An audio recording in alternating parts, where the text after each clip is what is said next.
لا والله المقاومة، يعني إيران مشروع سياسي، إيران لا الإمام علي ولا إسلام ولا مستضعفين ولا كذب.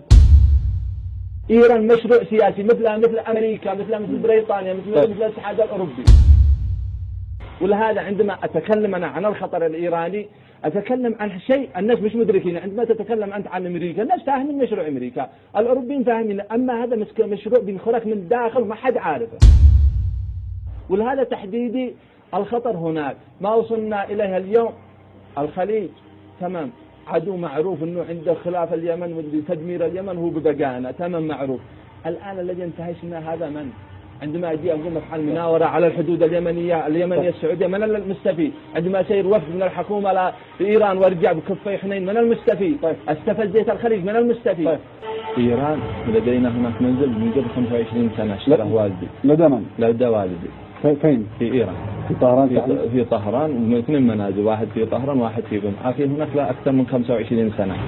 أنا أعرف عصام أنا أعرف إيران أكثر من غيري، ولكن مسألة إيران مسألة أنا أعرف فيها. بيضحكوا علينا يا أخي العجيب، بيضحكوا على مكنة الإمام الحسن وينهج الدنيا ويجند لك أمة لا إله إلا الله باسم الحسن والحسين، لا له دخل في الحسن ولا له دخل في الحسين. عندما يجي يطرح لك الآن، عندما أنا أتكلم وأطرح مثلا أنا عندما زرت أخي، زرت في هذه الصورة، زرت والدتي عملوا عملية وأمي عملت عملية وصرت أزورهم. ولعلمك أسوأ زيارة وآخر زيارة ليش؟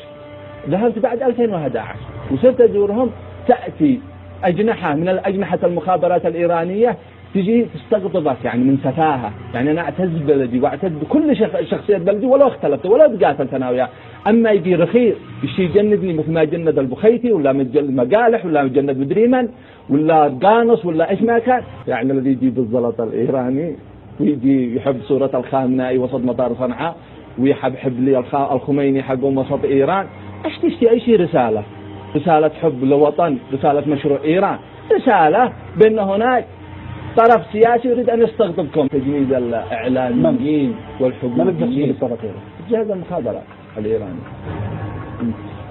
يعني من خلال حديث محمد أبو مصطفى شخصية لبنانية في تم تجنيد اليمني في لبنان، مسؤول عن اتحاد الإعلام، مسؤول عن الملف اليمني السياسي والإعلامي. بيتم أي تجنيد أي إعلامي وحقوقي وسياسي عبره ومعروف، يعني معروف. سير اسأل أي واحد دخل لبنان ضروري إنه سر على الشغل ولا قدر من سخافة هذا الشخص يقول لك اليمني أرخص واحد وجبة فطور اليوم الثاني قدوا معه للأسف. للأسف هذا اليمني. هذا من؟ هذا أبو مصطفى خليل الحرب تقريبا اسمه.